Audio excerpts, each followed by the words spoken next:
시청자 여러분 안녕하십니까? 가장 빠른 종합뉴스 뉴스큐 시작합니다. 네, 먼저 방금 들어온 소식입니다. 독감 백신을 접종한 서울과 고양 시민 1명 등 모두 2명이 사망했다는 보고가 들어왔습니다. 예, 경기도는 다만 사망 원인과 독감 백신 접종 간의 인과관계는 확인된 바가 없다고 전했는데 확인을 하고 있는 중인 것으로 보입니다. 이에 따라 국내에서 독감 백신을 접종하는 사망한 사례는 인천과 고청, 대전, 제주, 대구에 이어서 7명으로 늘어났습니다. 네, 이처럼 백신 접종 후에 사망 사고가 잇따르면서 국민들의 불안이 커지고 있는데요. 방역 당국도 상황을 엄중하게 보고 있다면서 국민이 안심하고 예방접종을 맞을 수 있도록 철저히 조사에 최대한 신속하게 알리겠다고 했습니다. 잠시 뒤에 발표될 정부의 대책 들어보고 전문가와 함께 짚어보겠습니다. 먼저 오늘의 주요 뉴스부터 보시겠습니다. 인천과 전북, 대전에 이어 경기와 대구, 제주에서도 독감 백신을 맞은 뒤 숨지는 사례가 잇따라 보고되고 있습니다. 지금까지 고령층을 중심으로 전국적으로 7명이 숨지고 1명이 의식을 잃었습니다. 잠시 뒤 방역당국이 긴급 브리핑을 열고 대책을 발표합니다. 해외에서 유입된 환자가 늘어나면서 국내 신규 확진자가 91명으로 늘어났습니다. 수험생과 밀접 접촉한 서울 강남의 유명 학원 강사가 확진 판정을 받은 가운데 강남구는 관내 학원 강사 2만여 명을 대상으로 전수검사에 착수했습니다. 추미애 법무부 장관이 라임 사태와 관련해 대검찰청이 국민을 속였고 윤석열 총장이 먼저 사과해야 했다며 강도 높게 비난했습니다. 이와 관련해 윤 총장이 내일 대검 국정감사에서 어떤 입장을 밝힐지 주목됩니다. 전국 대부분 지역의 초미세먼지 농도가 보통 수준을 회복했습니다. 하지만 오늘 밤사이 중국에서 발원한 스모그와 황사가 유입되면서 내일 오전 중부지방의 대기질이 다시 나빠질 것으로 우려되고 있습니다. 폐암 말기 환자를 이송하던 구급차를 막아 숨지게 한 혐의로 기소된 택시기사가 1심에서 징역 2년의 실형을 선고받았습니다. 하지만 유족들은 살인죄가 적용되지 않으며 형량이 낮아졌다며 반발하고 있습니다. 미국 정부가 세계 최대 검색 엔진 업체인 구글을 상대로 반독점 소송을 제기했습니다. 미 법무부는 구글이 자사 애플리케이션이 탑재된 상태에서 스마트폰이 판매될 수 있도록 다양한 불법 행위를 저질렀다고 밝혔습니다. 네, 독감 백신을 맞은 뒤 사망하는 사례가 지금 전국에서 보고되고 있는데요. 앞서 속보로 전해드렸습니다만 오늘만 제주도와 대구, 경기도에서 독감 백신을 맞은 뒤에 모두 4명이 숨졌다는 소식이 들어와 있습니다. 네, 전국적으로 벌써 7번째 사례입니다. 보건당국이 백신 접종이 사망과 관련 있는지를 조사하고 있습니다. 이문석 기자. 정국부입니다. 네, 이 백신 접종 뒤에 사망하는 일이 계속해서 일어나고 있습니다. 오늘 제주, 대구에 이어서 조금 전 경기도에서도 2건이 추가됐다고요? 네, 그렇습니다. 조금 전에 경기도에서 독감 백신을 맞은 뒤 2명이 사망했다는 소식이 들어왔습니다. 경기도는 광명시와 고양시에서 독감 백신을 접종한 2명이 사망했다는 보고를 받았다고 밝혔습니다. 나이대 등 자세한 사항은 추가로 확인되는 대로 추가로 전해드리도록 하겠습니다. 이에 앞서서 지난 19일 제주도에서 독감 예방접종을 한 60대 남성이 오늘 새벽에 숨졌습니다. 어젯밤 늦게 갑자기 호흡곤란 증상이 생겨서 병원으로 옮겨진 상태였습니다. 보건당국은 숨진 남성이 고혈압 등 기저질환이 있었다고 밝혔습니다. 대구에서도 70대 남성이 독감 백신을 맞은 뒤 오늘 새벽에 숨졌습니다. 어제 낮 동네 의원에서 무료 백신을 맞은 것으로 확인됐는데 파킨슨병과 폐질환, 부정맥 등을 앓고 있던 것으로 전해졌습니다.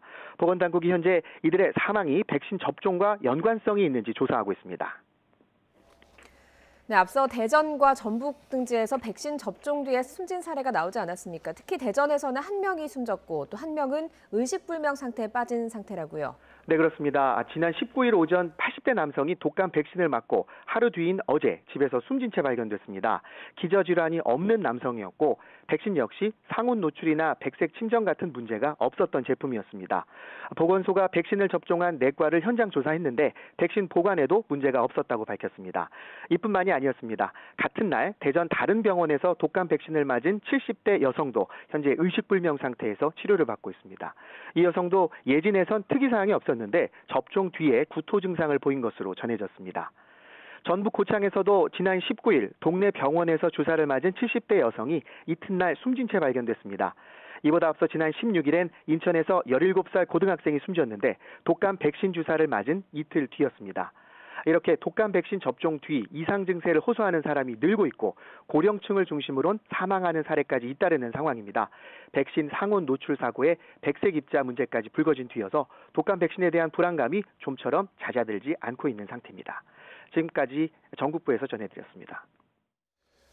네, 국내 코로나19 신규 환자는 엿새째 두 자릿수를 유지하고 있습니다. 하지만 확진자가 100명 가까이 늘어나면서 불안한 안정세가 유지되고 있습니다. 방역당국은 오늘부터 2주간 클럽과 뷔페 등 고위험 시설에 대한 일제 점검을 시작으로 전국의 요양병원과 대형 학원 등에 대한 방역을 강화하기로 했습니다. 취재기자 연결합니다. 이승훈 기자.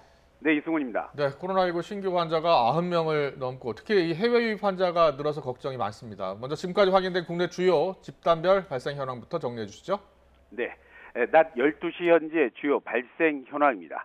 먼저 경기도 광주시 SRC 재활병 관련 23명이 추가 확진돼서 누적 환자는 86명이 됐습니다.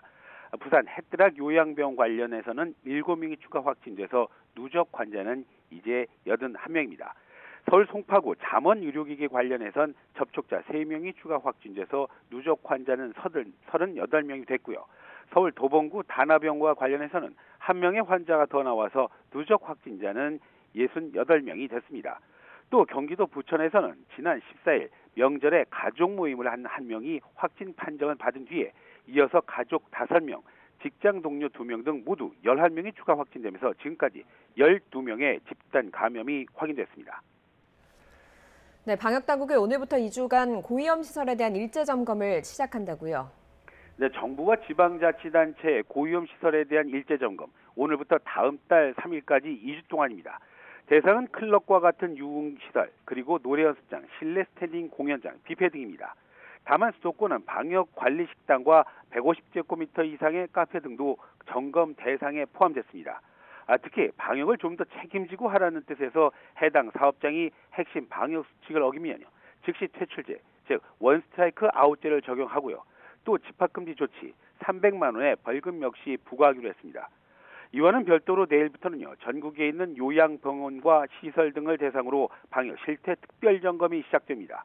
물론 지난 월요일부터는 수도권의 이런 시설에서 이미 종사자 등 16만여 명에 대한 전수조사가 진행되고 있는 상황인데요. 이제는 범위를 전국 8천여 요양병원으로 확대해서 책임자는 잘 지정하고 외부인 투입 통제는 제대로 하고 있는지 등을 구체적으로 살펴보겠다는 겁니다. 방역당국은 이와 함께 최근 대치동 학원 강사의 감염으로 불안해하는 수험생들을 위해서 대형 학원과 기숙학원, 중소형 학원 등의 학원 대응반을 파견해서 증상이 있는 사람의 출근 금지는 제대로 하고 있는지, 또 즉시 퇴근 조치는 제때 하고 있는지 등을 살피기로 했습니다. 지금까지 YTN 이승훈입니다. 네, 독감 백신을 맞은 후에 이제 숨진 사람이 지금까지 정부에서 확인된 숫자 7명입니다. 직접적인 사망 원인은 독감 백신 때문인지 아직 밝혀지지 않았습니다. 다만 이미 접종을 했거나 접종 예정인 사람들의 이 걱정 불안은 커지고 있습니다. 잠시 후 오후 4시 5분에 정은경 질병관리청장이 직접 독감 백신 사망 관련 브리핑을 열고 현재까지 조사된 상황을 설명할 예정입니다. 신상엽 감염내과 전문의와 함께 관련 내용 자세히 살펴보겠습니다. 어서 오세요. 네, 안녕하세요. 네. 신상엽 전문의가 여기 바로 들어오기 직전에요. 저희가 뉴스 속보로 또 전해드렸습니다. 예, 경기도 고양에서 예방접종을 맞은 두 사람이 또 이게 숨지는 사고가 있었는데요. 지금 다 합쳐서 7명입니다. 자, 이렇게 이틀 사이, 사흘 사이에 최근에 이렇게 갑자기 사망자가 늘어나고 있는데 어떤 원인이라고 생각하십니까?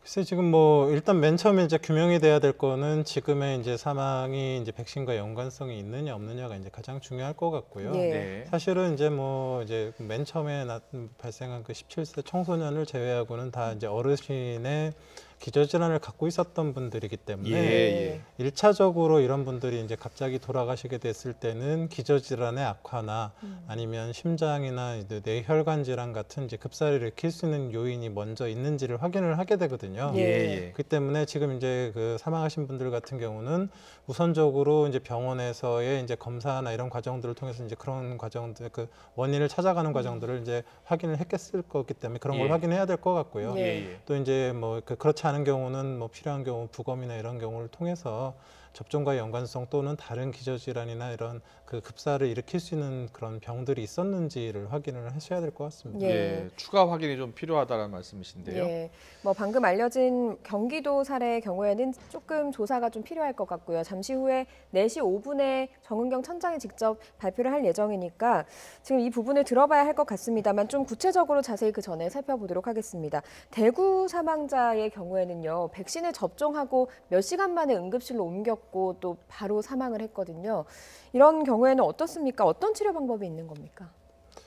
이제 뭐 결국은 뭐 치료 방법이라기보다는 이제 백신 맞고 얼마 되지 않아서 이제 생겼을 이제 여러 가지 경우 중에 가장 대표적인 거는 이제 알레르기 반응이긴 합니다. 예. 근데 결국 이제 뭐 계란이나 이런 거에 예전에 알레르기 있었던 분들은 아나필락시스라고 해서 갑자기 예. 혈압이 떨어지면서 전신 발진이 생기는 그런 식의 이제 알레르기 반응이 생길 수는 있는데 네. 지금 알려진 바로는 뭐 그런 거에 대한 얘기들은 아직 없는 것 같고요. 예. 또 그런 경우라 그러면 대부분은 이제 결국 아까 말씀드렸던 이제 그 몇 시간 만에 그 접종하시고 뭐 식사하시다가 갑자기 증상이 안 좋아져서 바로 이제 응급실로 옮겨지신 예, 걸로 예. 이제 알려져 있는데요. 이제 그런 급사를 일으킬 수 있는 그런 심장 질환이나 뇌질환 관련된 그런 검사들을 병원에서도 당연히 가장 먼저 하게 됩니다. 그래서 네.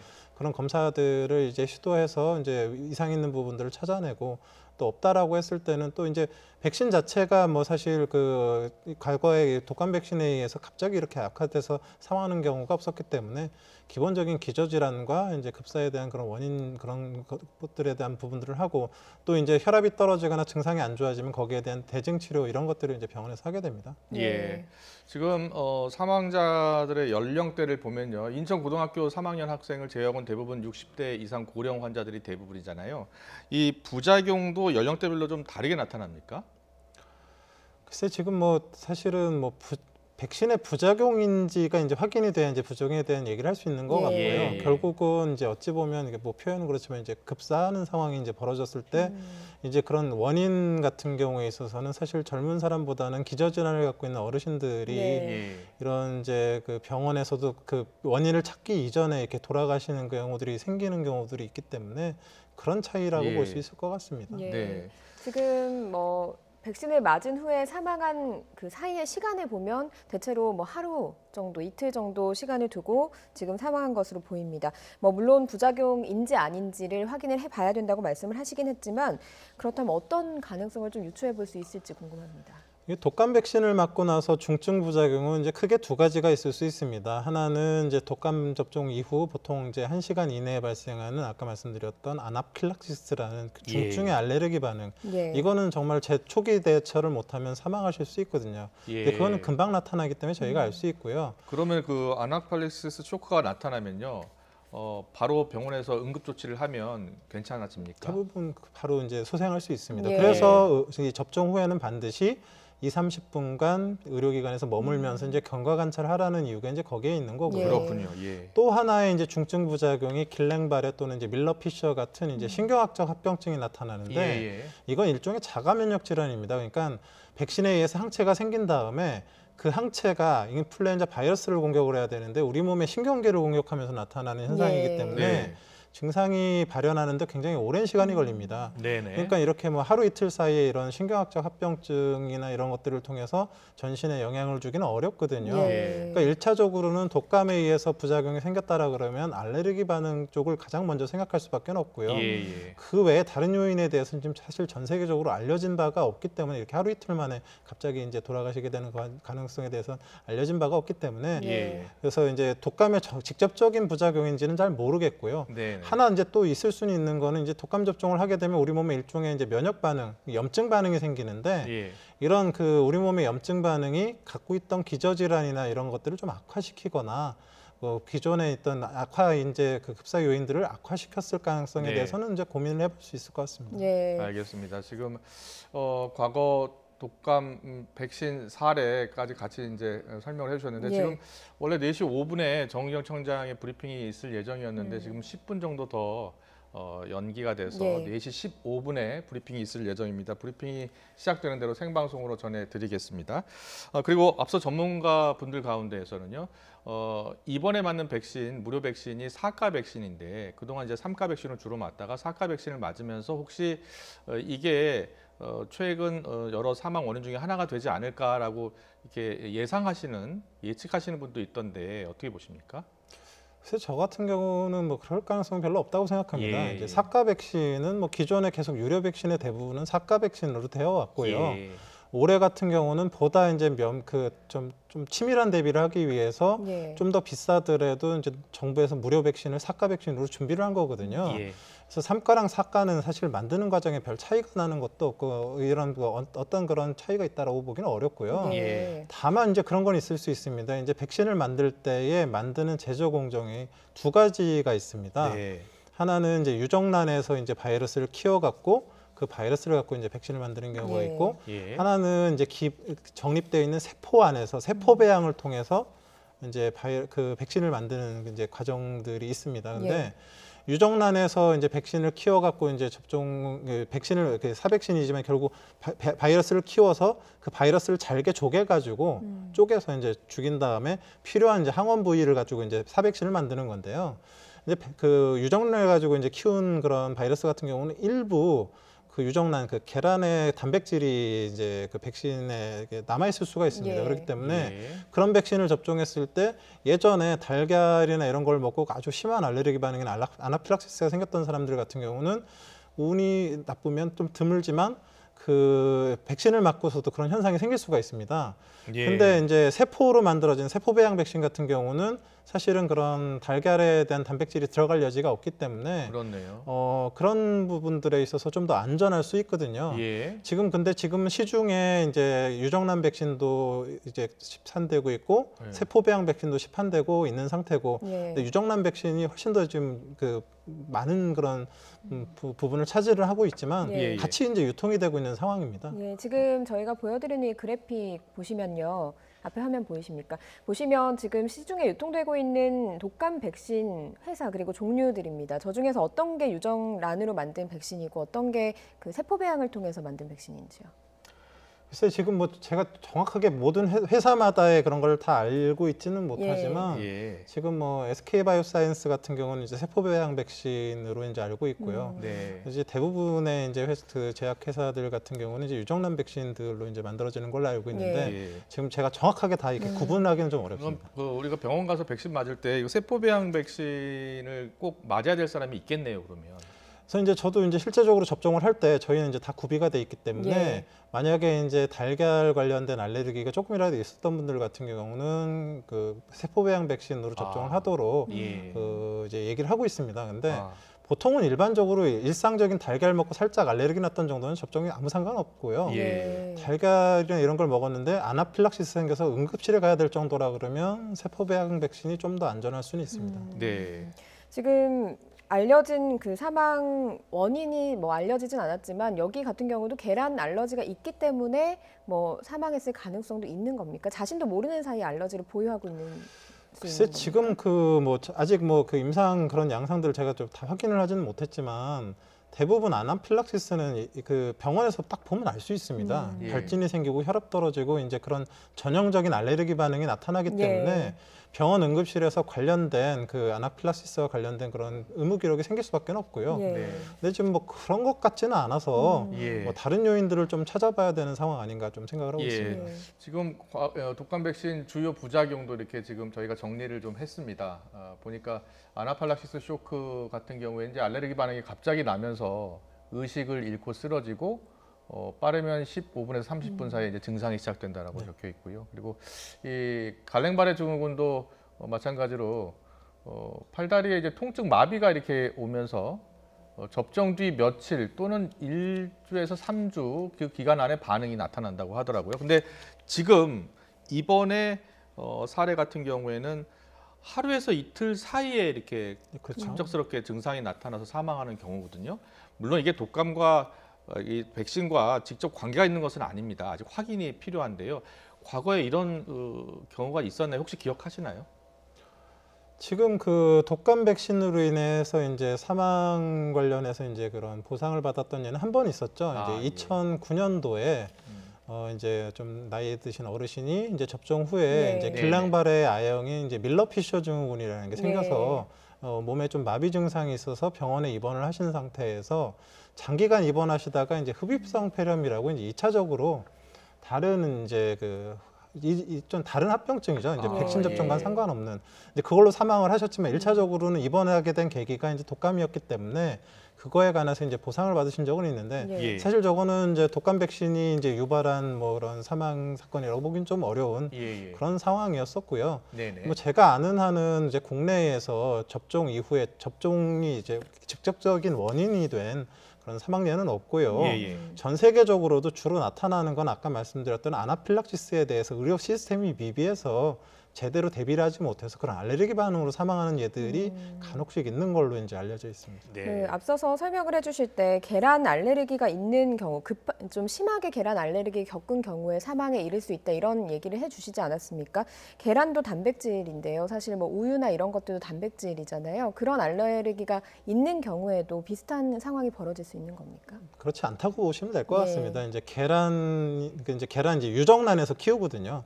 결국 유정란에 있는 그 단백질이 이제 백신 안에 들어가 있는 거고, 그러니까 결국은 계란을 먹었을 때에 먹으면 안 되는 사람들이 진짜 가끔 있습니다. 예. 그 먹게 되면 진짜 큰 이제 부작용이 있는 사람들 같은 경우는 이제 유정란 백신을 맞으시면 좀 곤란할 것 같고, 예. 세포배양 백신 같은 경우는 이제 그런 우려가 좀 적기 때문에 네. 그렇게 접종하시면 될 것 같습니다. 예. 네, 방역 당국의 일단 입장은 잠시 뒤 이제 브리핑을 통해서 확인이 될 것인데요. 지금 일부 전문가들은요, 그래서 방역 당국의 조사 결과를 지켜보고 그 다음 주에 접종을 받는 게 좋겠다라고 하시는 분들도 있어요. 그리고 어떤 전문가들은 사실상 안전성은 확보된 거니까 맞아도 괜찮다 이렇게 얘기해 주신 분이 있는데 신상엽 전문의는 어떻게 생각하세요? 뭐 사실 어려운 문제긴 한데 좀 예. 저울질을 해봐야 됩니다. 예. 사실 이제 독감 백신에 의해서 지금 어느 정도의 이제 위험성이 제기가 된 상태잖아요. 이건 아직은 팩트를 잘 모르고요. 근데 네. 독감 자체가 갖고 있는 위험성이 제가 보기에는 접종에 의한 그런 부작용보다 훨씬 크다고 생각을 합니다. 예. 왜냐하면 지금 국내에서도 독감으로 인해서 매년마다 한 수천 명이 사망을 하고 있거든요. 예. 미국 같은 경우는 수만 명이 사망합니다. 거의 0.1% 정도가 이제 사망을 하게 되는데 지금 이제 정부에서 고위험군이라고 해서 고령, 소아, 임산부 이런 분들은 우선 접종 대상으로 무료 접종을 하고 있지 않습니까? 예. 이런 분들이 이제 독감에 걸리게 되면 2차적으로 세균성 폐렴이 오고 사망하는 경우가 상당히 높습니다. 예. 일반인에 비해서. 그렇기 때문에 만약에 이제 이런 분들이 독감 접종을 하지 않아서 독감에 걸려서 사망하는 경우들이 이제 생길 수가 있잖아요. 예. 이런 위험이 독감 접종에 지금 이제 나타나면서 있는 위험보다는 훨씬 더 클 수 있기 때문에 예. 아직 이게 뭐 정말로 접종 자체가 백신 자체가 정말 문제가 있어서 이런 것들이 확인이 되지 않은 상황이라 그러면 일단은 이제 그 뭐 고위험군이 아닌 분들은 좀 기다려 보실 수 있습니다. 근데 네. 고위험군들 아까 말씀드렸던 이제 고령이나 임산부나 이런 분들 또 기저질환 이제 심각한 이런 분들은 예. 그 가능하면 이제 10월 이전에 맞으시는 게 좋거든요. 왜냐하면 예. 11월 중순경부터 4월까지가 이제 독감이 유행을 합니다. 근데 11월 중순부터 4월 정도까지 이제 독감이 예. 유행을 하는데 이 독감 백신이 접종을 하고 최소 2주는 지나야 효과를 발휘하기 네. 시작하고 한 달 그렇군요. 정도가 지나야 예. 이제 어느 정도 이렇게 충분한 효과가 나타나거든요. 그러니까 10월 이전에 맞아야지 이제 10월이나 12월 이전에 이제 독감이 유행할 때 대비가 되거든요. 예. 그래서 고위험군 같은 경우는 사실 좀 너무 늦추긴 좀 어렵고요. 예. 가능하면 10월 내에 맞으셨으면 좋겠고요. 네네. 그렇지 않은 분들 같은 경우는 사실 뭐 정부 당국에서 이제 열심히 조사하면서 이제 발표를 할 거지 않습니까? 예. 그래서 그런 것들을 뭐 좀 지켜보셔도 되지 않을까 싶긴 합니다. 네네, 그런데 알겠습니다. 오늘 지금 사망 사례가 보고된 그 60대 이상의 분들을 보면 기저질환이 있었던 고위험군이어서 좀 빠르게 가서 맞으신 네, 분들도 그렇죠. 있는 것 같거든요. 그러면 코로나19도 사실 기저질환이 있을 때 위험하고 네, 맞습니다. 독감에 걸려도 기저질환이 있을 때 위험하고 백신도 이런 사망 사례가 나오다 보니까 국민 입장에서는 불안할 수밖에 없을 것 같거든요. 지금 사실 이제 여러 가지 불안 요인이 있죠. 사실 이제 정부에서 지금 이제 독감 백신 접종 대상자 무료 접종 대상자를 이렇게 1,900만 명까지 예. 늘린 이유가 네. 결국 이제 가을철이 되면 바이러스 생존력이 증가하면서 감기, 독감, 코로나19가 사실 이제 다 같이 유행할 수 있는 이제 시즌이 오거든요. 그렇게 됐을 때 이제 코로나19는 아직 백신 예방약이 없고, 근데 독감은 백신과 예방약, 치료제까지 다 있거든요. 예. 그럼 최대한도로 독감에 대해서 백신을 충분히 해서 독감 유행을 시키지 않아야지만 코로나19 방역에 집중할 수 있는 부분들이 있고요. 예. 실제적으로 의료 현장에서도 독감과 코로나19 같이 와서 진단을 받는 상황이 벌어진다 그러면 어찌 보면 코로나19 환자 때문에 독감 환자가 또 걸릴 수도 있잖아요, 의료기관에서. 네. 그리고 의료기관이 또 환자가 나오면 폐쇄가 될 수도 있고 이런 굉장한 혼란이 될 수밖에 없기 때문에 어떻게든 독감 환자가 발생하지 않고 유행을 억제할 수밖에 없는, 그게 이제 공동체적인 부분에서도 이제 문제가 되는 거고 각각 개인에 있어서도 이제 문제가 되는 부분이라서 쉽사리 독감 접종이 이제 어느 정도 이제 문제 제기가 된다고 해서 중단을 하거나 이러기가 어려운 상황입니다. 네. 그래서 그런 부분들이 이제 좀 지혜롭게 이제 좀 헤쳐나가야 될 그런 좀 숙제가 좀 남았다고 생각합니다. 예. 지금 말씀드리는 순간 4시 15분이 됐는데요. 자, 질병관리청의 발표 예정 시간이 4시 15분인데요. 혹시 네. 잠깐 보여주시겠습니까? 네. 아직 지금 나오고 있습니다. 네, 정은경 청장이 나오고 계신데요. 네. 자, 발표 내용 듣고 좀 더 이야기 나눠보도록 하겠습니다. 먼저 정은경 청장의 설명이 있겠습니다. 네, 인플루엔자 백신 접종 및 이상 반응 신고 현황에 대해서 설명드리도록 하겠습니다. 질병관리청은 2020년, 2021년 절기에 인플루엔자 국가예방접종 사업이 본격 시작함에 따라 사망 등 중증 이상 반응 사례가 보고되고 있어 오늘 피해 조사반을 개최하여 현재까지의 현황을 점검하고 향후에 대책 방안에 대해서 논의하였습니다. 그 내용에 대해서 설명을 드리도록 하겠습니다. 먼저 인플루엔자 예방접종 현황입니다. 인플루엔자 예방접종 현황은 10월 21일 기준으로 현재까지 1,297만 명이 접종을 하셨습니다. 이 중에는 국가 예방접종 사업 대상자는 모두 836만 명이 접종을 완료를 하셨습니다. 국가 예방접종 대상자로서는 9월 25일부터 시작한 만 12세 이하의 1회 접종 대상 어린이는 328만 명이 접종을 완료해서 68.8%의 접종률을 보이고 있습니다. 임신부의 경우에는 약 10만 명 정도가 접종을 완료하셔서 34.1%가 접종을 하셨습니다. 지난주 10월 13일부터 시작한 만 13세에서 18세 대상은 현재까지 137만여 명이 접종을 완료해서 48.2%의 접종률입니다. 이번 주 월요일부터 시작한 어르신들에 대해서는 현재까지 329만 명 정도가 접종을 하셔서 31.1%의 접종률을 보이고 있습니다. 이 접종자 현황과 접종률은 무료 접종과 유료 접종을 모두 포함한 그런 숫자임을 말씀을 드립니다. 다음은 인플루엔자 예방접종 이상 반응 신고 현황에 대해서 설명드리겠습니다. 올해 인플루엔자 백신 접종 후에 이상 반응은 10월 20일 기준으로 총 431건이 신고되었습니다. 아직까지는 예방접종을 맞고 조금이라도 몸이 이상하다라고 신고하신 거기 때문에 예방접종과의 인과관계는 확인되지 않았으며 역학조사와 피해조사반 등을 통해서 검토 중에 있습니다. 신고된 이상 반응은 현재 유료 접종 대상자가 154건, 무료 접종 대상자가 277건이며 국소 반응이 111건, 그리고 알레르기 119건, 그리고 발열이 93건, 기타가 104건이었습니다.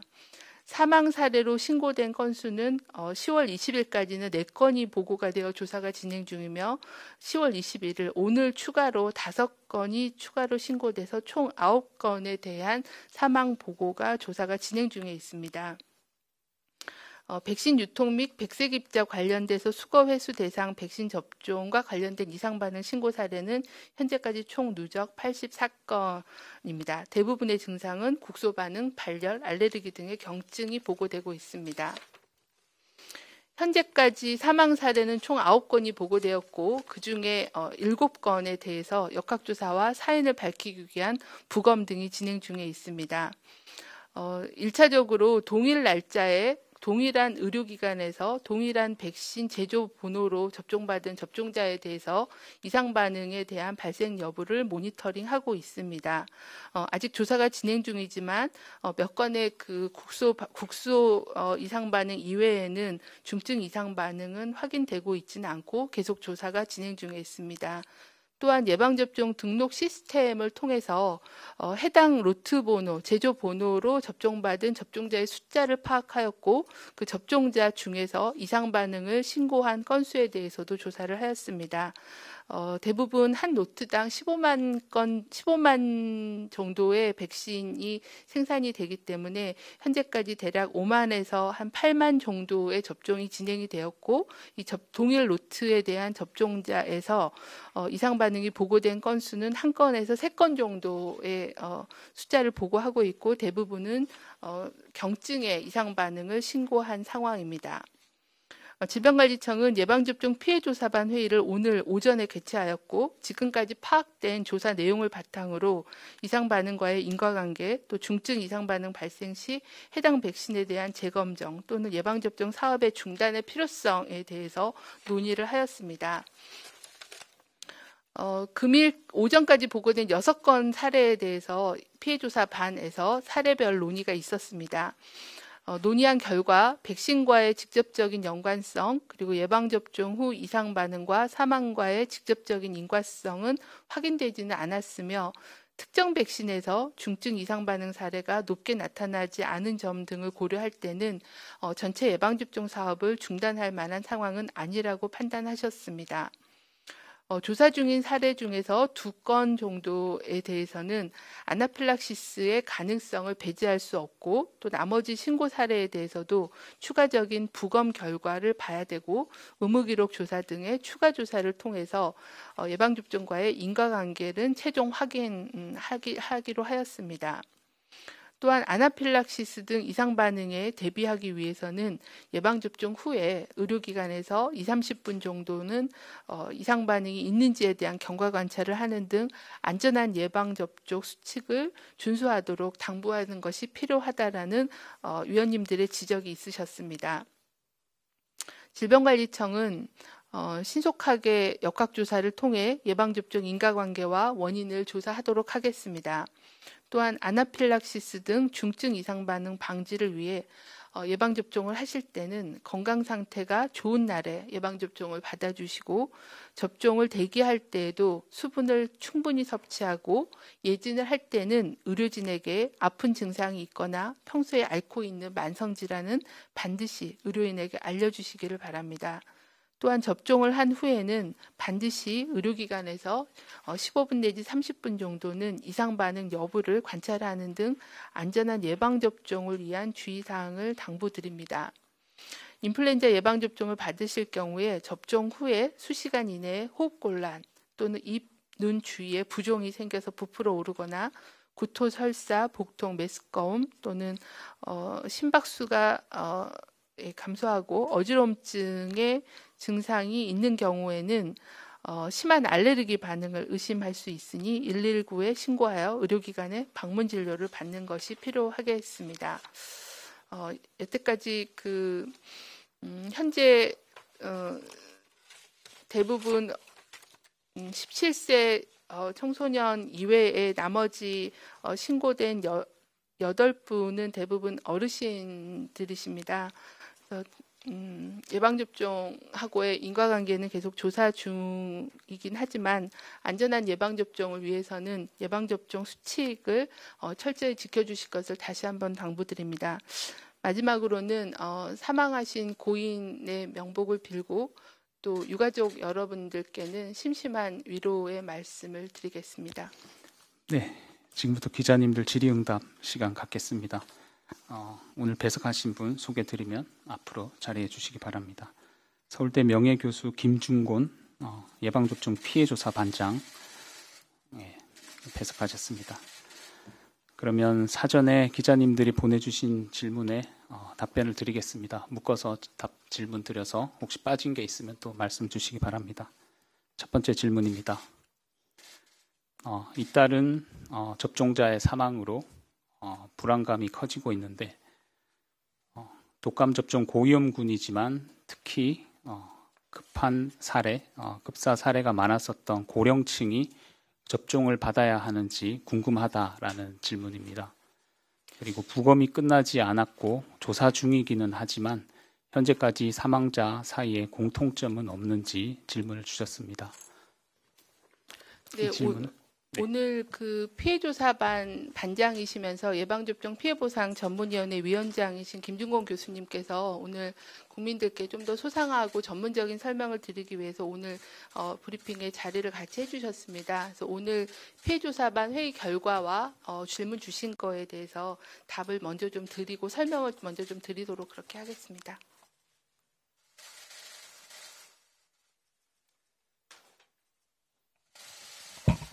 네, 피해조사반에서 그간의 그 경위에 대해서 간단히 말씀을 올리도록 하겠습니다.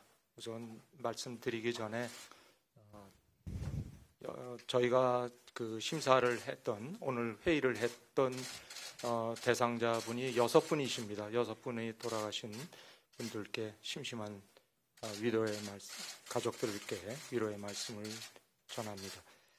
저희 조사반에서는 2차에 걸쳐서 6분에 대한 인플루엔자 예방접종 후에 그 인과관계, 사망과 백신 접종과의 관계에 대해서 검토를 했습니다.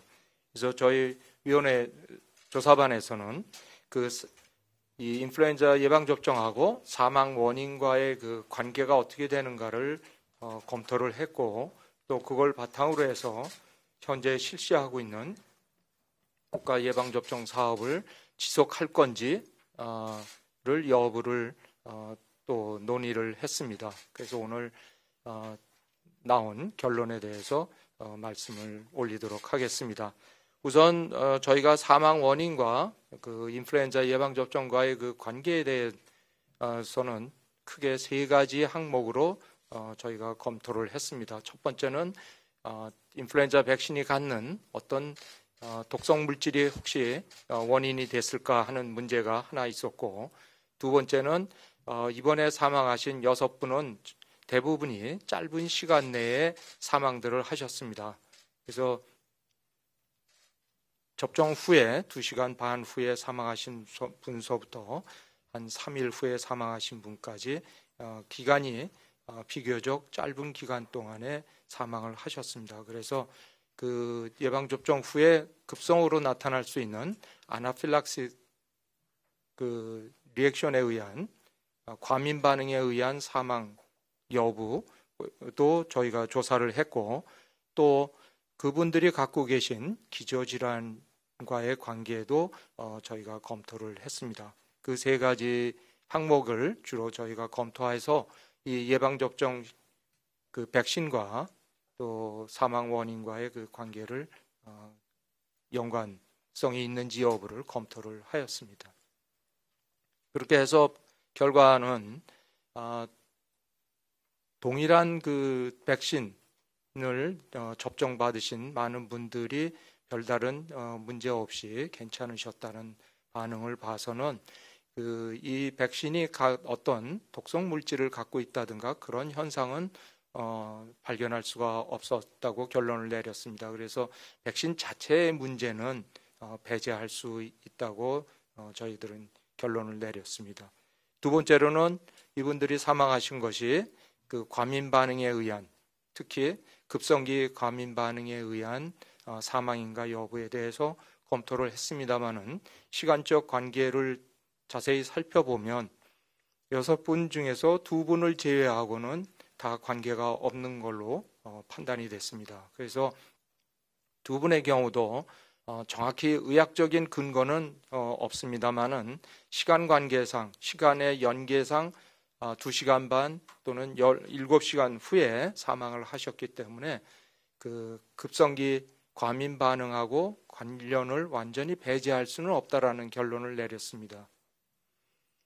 그 다음에 기저질환과의 그 관계에 대해서는 6분 중에서 6분 중에서 5분이 그 기저질환을 갖고 계셨습니다. 그래서 기저질환과의 그 연관성에 대해서는 부검 등을 통해서 좀 더 확실히 규명이 되지 않을까 그렇게 생각을 합니다. 그래서 결론적으로는 백신 자체의 문제에 의한 사망이라고 생각하지는 않고, 그리고 2분의 경우를 제외하고는 나머지 분들에게서도 특이 반응을 관찰할 수 없었습니다. 2분은 급성기 과민 반응 아나필락시스의 가능성은 완전히 배제할 수 없다라는 그런 결론을 내렸습니다. 그리고 그렇게 해서 예방접종을 과연 계속하는 것이 타당한가, 그렇지 않으면 중단하고 원인 규명을 좀 더 기다리는 것이 낫겠는가 하는 것에 대해서 저희가 검토를 했습니다. 근데 저희가 지금 제한된 자료로 부검 자료가 나오면 좀 더 자세히 검토하고 좀 더 확실히 할 수 있겠습니다만은 현재 그 부검 결과가 없기 때문에 현재 갖고 있는 그런 자료를 바탕으로 해서 내린 결론은 예방접종하고 직접 관계가 있다라는 그런 증거는 현재 찾아볼 수 없었습니다. 따라서 예방접종 사업은 인플루엔자 예방접종은 지속되는 것이 좋겠다라는 결론을 내렸습니다. 왜냐하면 돌아가신 6분 중에서 1분을 제외하고 나머지 5분들은 전부 다 고령에 해당이 되십니다. 그래서 잘 아시다시피 WHO에서는 지난달 9월 21일 날 전 세계에다가 인플루엔자 예방접종을 지금 코로나 바이러스가 이렇게 유행하고 있는 이 시점에서 어떻게 할 것인가에 대한 권고사항을 발표했습니다. 그 권고사항에 따르면은 인플루엔자 예방접종은 고령자라든가 임산부라든가 또는 기저질환이 있는 분들, 그런 분들, 또 소아에서 특히, 그리고 의료 종사자들에게는 예방접종을 꼭 실시하도록, 우선적으로 실시하도록 강력히 권고를 했습니다. 그래서 제한적인 백신을 갖고 있는 나라라면 가능한 한 이 5개의 군에 대해서는, 즉 임산부나 고령자 또는 기저질환이 있는 분, 또 소아, 그리고 의료 종사자들에게는 우선적으로 예방접종을 할 수 있도록 하라는 그 권고사항이 있습니다. 그래서 지금 코로나 바이러스하고 이 인플루엔자가 동시에 유행하는 것에 대해서 전 세계가 우려를 하고 있기 때문에 고령자분께서 사망 사건이 발생은 했습니다마는 예방접종을 지속하는 것이 현재 타당하지 않을까, 그렇게 결론을 내렸습니다. 네.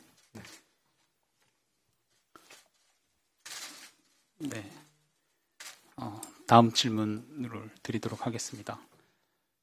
질병관리청 홈페이지에 있는 통계 분석 자료와 관련된 내용입니다. 통계 현황과 관련돼서 즉답이 어려운 경우에는 저희가 대변인실에서 별도로 정리해서 또 기자단에 전달드리도록 하겠습니다. 질문 드리겠습니다.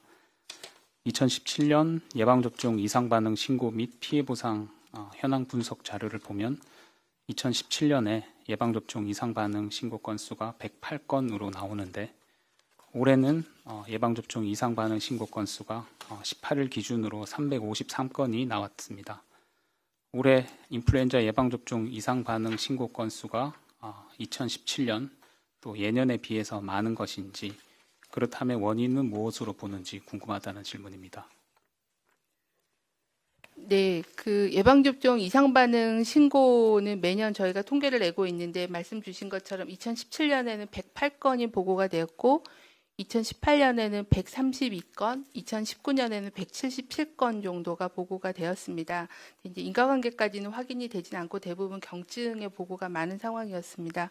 올해 예방접종 그 건수가 더 늘어난 이유는 저희가 올해는 상온 유통에 대한 우려로 그 백신을 접종하신 분들, 그리고 또 한국 백신의 그 백색 입자 관련돼서 접종하신 분들에 대해서는 저희가 일일이 전화를 걸어서 이상 반응이 있는지에 대해서 굉장히 능동적으로 조사를 시행을 했습니다. 그래서 그런 건수가 좀 더 다른 때에 비해서 적극적인 그 수동적인 신고만이 아니라 적극적인 조사를 통해서 건수가 증가한 일면이 있고요.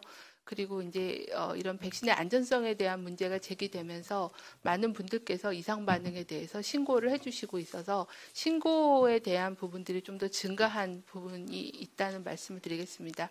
아마 절기가 끝나고 신고된 이상 반응의 내용이나 이런 것들을 좀 다 정리해서 분석을 해봐야 이게 절대적인 그 이상 반응 발생 자체가 증가했는지 아닌지에 대한 판단은 할 수 있을 것 같습니다.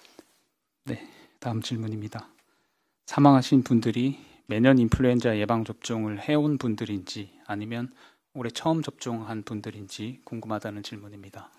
네, 저희가 이제 예방접종 등록 시스템을 갖고 있기 때문에 과거의 접종력을 저희 등록 시스템을 통해서 확인해 볼 수가 있습니다. 저희가 사망자에 대해서 과거 접종력을 확인한 결과 모두 과거에 접종을 받으신 적이 있으셔서 처음 접종을 하신 분은 아니라고 말씀드리겠습니다. 다음 질문입니다. 사망자분들이 맞은 백신의 종류나 사망자 발생 지역 또 기저질환의 유무 등이 다양해서 한 가지 원인을 추정하기가 어려워 보인다. 기자님 설명했습니다. 대부분이 고령이라는 점도 공통점인데 연령의 영향이 컸다고 보는지 또 예년에 비해서 고령자 접종률이 높아지면서 사망에 이르는 사례도 늘었다고 보는지 궁금하다고 했습니다. 그리고 통계와 관련된 질문입니다. 60세 이상 고령자의 예방접종률을 예년 동기와 비교해서도 혹시 얼마나 늘었는지 평가가 가능하다면 설명해 달라셨습니다.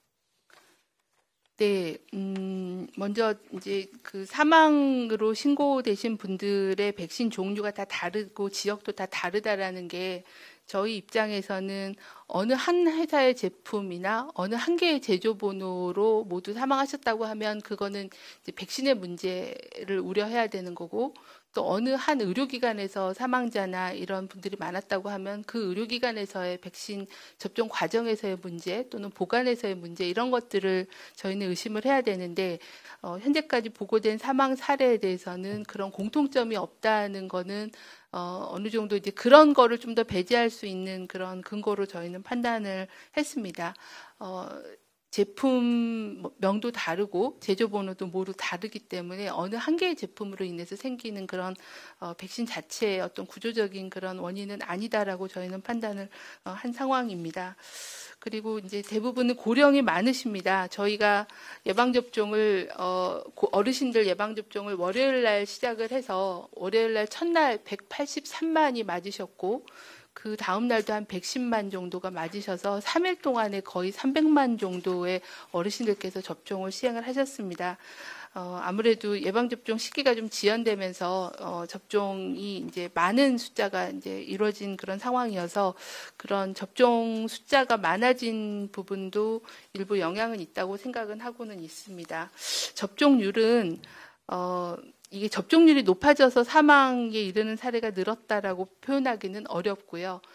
초기에 이제 많은 접종이 집중적으로 진행되면서 관련된 사망 보고 신고가 좀 며칠 사이에 많이 발생했다는 것 정도로 판단을 하고 있습니다. 60세 이상 어르신들의 예방접종률은 아직은 접종이 진행 중에 있습니다. 작년에 저희가 최종 예방접종 마무리할 때 작년도 예방접종 최종 그 비율이 어르신들 같은 경우에는 작년에는 이제 65세 이상이었기 때문에요. 83.5%가 최종 그 어르신들의 접종률이셨습니다. 그래서 아직은 접종이 진행돼 봐야 되기 때문에 끝나고 접종률은 비교할 수 있을 것 같고 동기간 비교해서는 제가 그 같은 3일째 접종률을 제가 가지고 있지 않아서 한번 그 3일째 기준으로 접종률이 오늘 저희가 보고드릴 때는 31.1%였는데 작년에 동일한 시기 3일째 접종률을 확인해서 별도로 문자로 말씀을 드리도록 하겠습니다. 좀 더 많은 어르신들께서 조기에 접종을 하신 걸로 판단하는데 실제 데이터는 비교해서 문자로 알려드리도록 하겠습니다. 네, 다음 질문입니다. 피해보상심의위원회와 관련된 질문도 있습니다. 백신 접종 후에 사망한 5건의 부검 결과가 나오면 접종과 사망 간의 연관성을 판단할 수 있다라고 네, 우리 정은경 질병관리청장의 발표 내용 들으셨습니다. 지금 들으신 대로 이상징후 피해조사반과 함께 대책회의가 오늘 아침 열렸고요. 결론은 백신 사업을 중단할 필요가 없다. 왜냐하면 이 백신과 이번 사망과의 인과관계를 여러 조사를 해봤는데 아직까지는 중단할 필요성을 발견하지 못했다라는 겁니다. 예.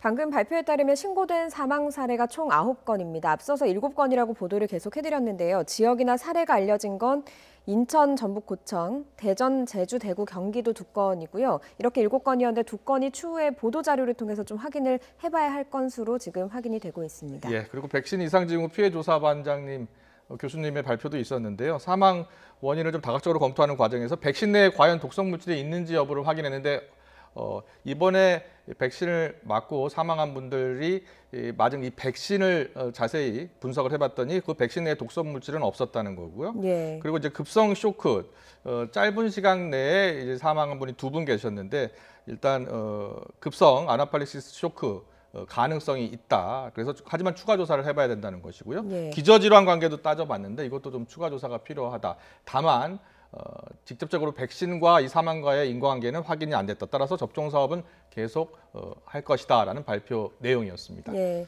신상엽 전문의는 어떻게 보셨습니까? 일단은 3가지 기준을 가지고 검토를 한 것으로 보이거든요. 결국은 이제 그 백신 접종과 이제 사망과의 인과관계를 따졌을 때 지금 뭐 말씀하셨지만 이게 뭐 백신 자체의 문제냐, 아니면 접종 이후에 이제 부작용, 합병증이 생겨서의 이제 생긴 문제냐, 아니면 그와 별개로 그 이제 환자가 갖고 있었던 기저질환이나 다른 문제가 영향을 미쳤느냐를 이제 종합적으로 판단을 해야 되는 게 맞고요. 이제 각각에 대해서 이제 파악을 해봤을 때에 지금 이제 독감 접종과 이 이제 그 사망과의 직접적인 그런 연관관계를 지금 아직까지는 파악이 어렵고, 물론 이제 추후 이제 좀 더 이제 이제 결과나 부검을 봐야 되겠지만 지금 상태에서 이제 어떤 이제 빠른 결정을 한다라고 했을 때에 접종 중단할 만한 그런 근거는 없기 때문에 이제 접종을 진행하면서 이제 추가적인 그런 정보들을 좀 더 얻어야 될 것 같습니다. 네네. 그리고 아울러 WHO 기준을 이제 발표를 했어요.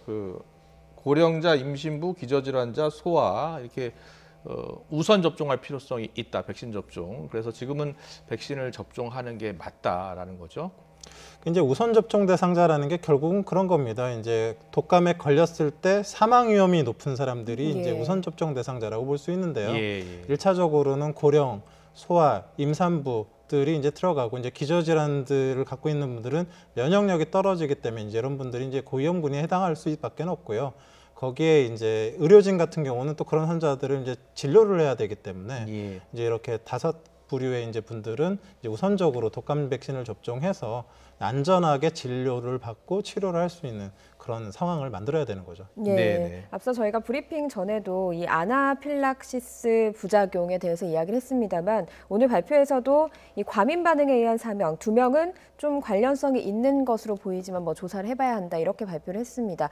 아나필락시스로 이렇게 쇼크가 오는 경우 어떻게 좀 대비를 할 수가 있습니까? 이제 가장 아까 이제 정은경 청장님도 말씀을 하시지만 가장 중요한 거는 이제 접종 이후에 한 20-30분 정도 이제 의료기관에 머무는 겁니다. 이제 아나필락시스라는 게 결국 우리 몸에 들어오자마자 우리 몸에서 갑자기 반응이 나타나기 때문에 보통 10분, 20분 안에 대부분의 그런 현상들이 나타나고요.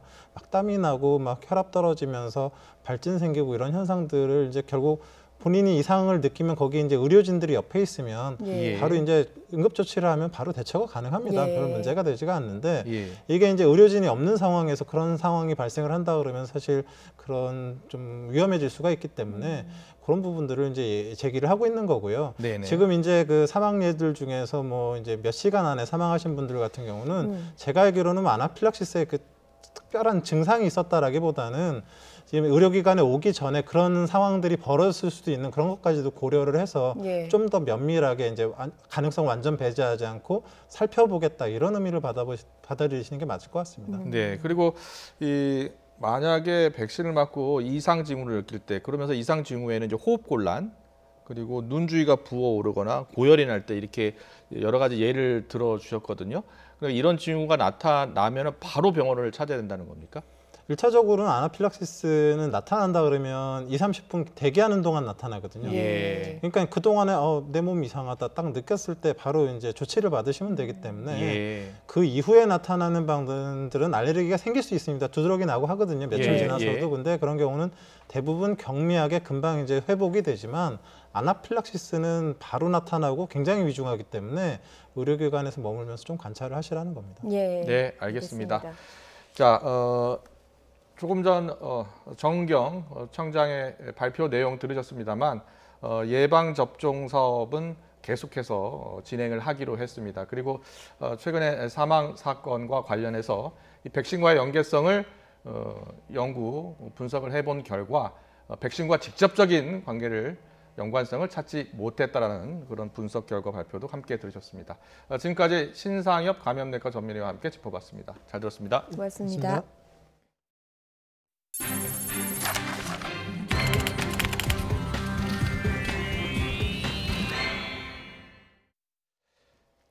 국정감사가 막바지로 접어든 가운데 오늘 외교통상위원회 국감에서는 일본 정부의 후쿠시마 원전 폐기물 방류 방침에 대한 우리 정부의 대처 방안에 대한 질의가 집중됐습니다. 국회 환경노동위원회는 택배 노동자 사망 사건이 발생한 업체를 찾아가서 사측의 재발 방지 대책 마련을 촉구했는데요. 국회 연결해 들어보겠습니다. 이승배 기자. 네, 국회입니다. 일본이 후쿠시마 원전 오염수를 방류하겠다는 방침을 밝히면서 국제적인 공분을 지금 사고 있습니다. 오늘 주일 대사관 국감에서도 이 문제가 집중 논의됐죠? 네, 맞습니다. 의원들은 일본의 원전 오염수 방류를 막기 위해 우리 정부가 어떤 대책을 갖고 있는지부터 캐물었습니다. 더불어민주당 이상민 의원은 오염수를 방류하는지 모니터링을 하는 것 외에 어떤 노력을 기울이고 있느냐고 물으면서 일본 내부에서 방류 반대 목소리를 내는 수산업자와 시민단체 등과 연계해서 보다 적극적으로 대응에 나서야 한다고 주문했습니다. 그러니까 우리나라가 이에 대한 공동 대응을 하기 위한 일본 내부나 일본 밖이나 어떤 것이 필요한 것인지를 일본 현지 대사관에서 이런 걸 잘 좀 살피셔서 정보를 빨리 그 본부에 제공을 해주시기 바랍니다. 외무성의 그 외교단 브리핑 그리고 그 또 청문회를 통해서 우리 쪽 그 우려를 충분히 지금 전달하고 있습니다. 그리고 이러한 그 문제에 대해서 공통 관심을 가지는 국가들 간의 협력 방안에 대해서도 저희들 면밀하게 지금 내부적인 검토를 하고 있습니다. 네, 민주당 윤건영 의원은 과거 러시아가 방사능 유출물을 일본군에 버렸을 때 일본은 총리까지 나서서 규탄을 했다면서 전형적인 내로남불의 극치라고 비판을 했습니다. 들어보시죠. 국제사회와의 연대 그리고 일본 사회 내에서의 여론 형성 과정에 있어서 우리 대사관의 역할이 대단히 중요하다라고 생각합니다. 그 부분에 대해서 대사님께서 좀 더 적극적으로 노력을 해주실 것을 좀 당부드리겠습니다. 또 무소속 김태호 의원도 만약 오염수 방류가 실제 이루어진다면 1, 2년이면 바로 우리 동해안에 영향을 끼치고 그렇게 되면 한국 수산물에 대한 엄청난 불신이 생겨서 천문학적인 손실이 생길 거라고 우려를 냈습니다. 이와 함께 주중대사관을 대상으로 한 질의에서는 장하성 주중대사가 과거 고려대 재직 당시 부적절하게 카드를 썼던 문제가 도마 위에 올랐습니다. 국민의힘 박진 의원은 사회적으로 존경받아야 할 교수들이 유흥업소에서 연구비로 지급된 법인카드로 수천만 원을 쓰고 카드 쪼개기까지 한 것은 부끄러운 일이라고 지적했습니다. 이에 대해 장 대사는 유흥업소가 아닌 음식점에서 결제를 한 것이라면서도 무리를 일으킨 것에 대해 진심으로 사과한다며 고개를 숙였습니다. 국회 환노위에서는 최근 잇따르는 택배 노동자 사망 사건, 이 사건과 관련해서 직접 택배 회사를 이제 방문을 의원들이 했는데요. 자, 내일 사측이 재발 방지 대책을 내놓기로 했다고요? 네, 그렇습니다. 환경노동위원회는 오늘 오전은 서울 양재동에 있는 CJ 대한통운 택배 물류 현장을 찾아갔습니다. 지난 8일 택배 노동자 김원정 씨가 배송 도중에 호흡곤란 증세로 쓰러져 숨진 사건과 관련해서 작업 실태를 점검하고 현장 직원들의 의견을 듣기 위해서인데요. 여야 의원들은 최근 잇따른 택배 노동자들의 사망 사고에 대해서 회사 대표가 직접 사과를 했으며 내일 자체 대책을 발표하겠다는 답변을 받았다고 말했습니다. 이 또 회사 측에 배송 전 분류 작업에 대한 이 근본적인 대책을 마련해 줄 것을 요구하는 한편 이 택배 노동자 건강권을 보호하는 이 법 제정에도 힘쓰겠다고 약속했습니다. 직접 들어보겠습니다. 가장 시급하게는 오분류 문제와 실기 전까지의 그 분류의 문제는 회사의 부담으로 확실하게 책임을 지겠다는 의사가 있어야 진정한 해결 의지가 있는 것으로 이렇게 좀 볼 수 있습니다. 한노인은 상임위 차원에서 이 택배 노동자, 즉 또 택배 노동자뿐만 아니고 필수 노동자들을 위한 개별적, 집단적 보호에 대해서 공청회와 토론회를 거쳐서 여기에 대한 법을 제정을 하든 개정을 하든 그렇게 하기로 힘을 모았습니다. 국감이 막바지로 다가오면서 민주당은 제일 현안으로 손꼽았던 이 공수처 처리에 대해서 바짝 고삐를 조이고 있다고요? 네, 맞습니다. 민주당은 오늘 아침 회의에서도 이 공수처의 필요성을 강조하면서 이 서둘러 처리하겠다는 의지를 다시 한번 밝혔습니다.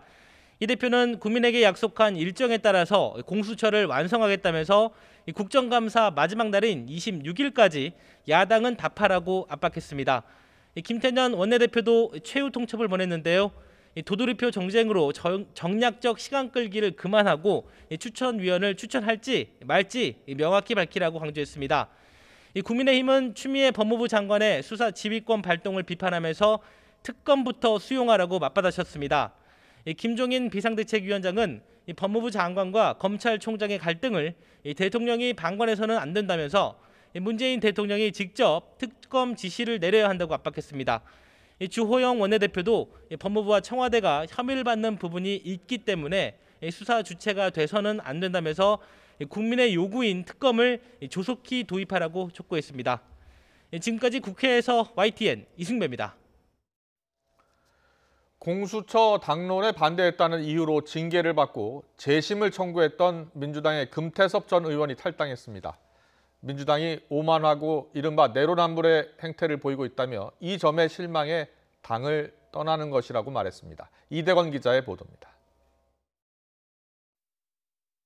금태섭 전 의원은 이번 탈당을 민주당에 대한 자신의 마지막 항의라고 규정했습니다. 공수처 당론에 따르지 않았다는 이유로 징계 처분을 받고 재심을 청구한 지 5달이 지났는데도 현재까지 아무런 결론이 안 나고 있기 때문입니다. 그 사이 새 지도부로 바뀐 지도 2달이 지났습니다. 장문의 탈당 입장문을 통해서는 현재 민주당이 다양한 목소리를 담아내지 못하고 있다며 여러 비판을 여과 없이 쏟아냈습니다. 특히 임미리 교수 고발 건처럼 국민을 상대로 형사고소와 민사소송을 하는 건 과거 김대중 노무현 전 대통령 당시 민주당에선 찾아볼 수 없는 거라고 지적했습니다. 이런 행태는 내로남불과 말 뒤집기로 나타나고 있다고 주장했습니다. 그리고 이제 사실 떠나시면서 충고도 좀 하시고. 네, 충고는 마음으로 받아들이겠습니다. 금 전 의원은 조국 사태를 거치며 주로 당 밖에서는 소신파, 미스터 쓴소리로 당 핵심 지지층으로부터는 배신자로 규정되었습니다. 언행 불일치, 그리고 젊은이들의 정당한 분노에 대해서 동문서답식의 답변을 해서 상처를 깊게 한 것에 대해서 진심으로 사과할 생각은 없으신지요? 이후 당론인 공수처 설치에 공개적으로 반대하고 본회의에서 기권표까지 던지면서 민주당 핵심 지지층의 비판은 극에 달했습니다. 당 안에서는 징계 자체가 헌법 그리고 국회법과 충돌할 수 있다는 우려가 나왔습니다. 당론에 따르지 않은 국회의원의 직무상 투표 행위를 당론에 위반하는 경우에 포함시켜 징계할 경우 헌법 및 국회법의 규정과 충돌이 발생할 여지가 있습니다. 금 전 의원은 지난 4월 총선을 앞두고 당내 경선에서 탈락했습니다. 금태섭 전 의원은 안철수 인사라는 꼬리표가 있지만 민주당에서 여러 주요 보직을 맡으면서 스스로 비주류가 아닌 주류라고 칭했습니다. 하지만 공수처 반대를 이유로 징계를 내렸던 민주당에서는 그를 주류로 보지 않는 건 분명해 보입니다. YTN 이다운입니다. 수사 지휘권 남용 논란 속에 추미애 법무부 장관이 오늘 SNS를 통해서 대검찰청과 윤석열 검찰총장을 강하게 비난했습니다. 라임 옵티머스 펀드 사태와 관련해서 여권 정치인에 관한 피해 사실은 언론에 공개된 반면 야권 정치인이나 검사 향응에 관한 진술은 보고조차 받지 않았다는 겁니다. 이어 윤석열 검찰총장은 관련 사실을 알았든 몰랐든 지휘관으로서 성찰과 사과부터 했어야 한다고 주장했습니다. 전날 추 장관이 사기꾼과 손잡고 검찰을 절벽으로 내몬다고 비난했던 국민의힘. 다시 한번 추 장관이 사실관계가 확인되지 않은 내용을 단정적으로 공개해서 망신해줬다며 추 장관을 비판했습니다. 반면 더불어민주당 이낙연 대표는 검찰권 남용에 대한 민주적 통제가 이뤄지고 있다고 평가했는데요. 이렇게 해석이 분분한 가운데 대검찰청은 아직까지 별다른 입장을 내지 않고 있습니다. 하지만 윤석열 총장, 침묵보다는 소신 발언으로 익숙하죠. 과거 국정감사 때마다 과감한 발언으로 논란의 중심에 섰습니다. 이 수사를 지휘하고 책임을 져야 되실 분이 이런 식으로 하시는 그 이유가 저는 뭔지 모르겠습니다. 이거는 그야말로 법원에 제기된 공소를 취소시키기 위한 어떤 하나의 과정이 아닌가. 이명박 박근혜 정부 때와 문재인 정부를 비교하면 어느 정부가 중립을 보장하고 있습니까? 이명박 정부 때 대통령 측근과 이런 분들을 구속을 할 때 별 관여가 없었던 것으로 상당히 쿨하게 처리했던 기억이 나고요. 윤석열 검찰총장 내일 대검찰청 국정감사에서 라임 사태와 관련한 야권 인사수사 미진 의혹과 지휘관으로서 사과하라는 추미애 장관의 요구에 어떤 답변을 내놓을지 주목되고 있습니다.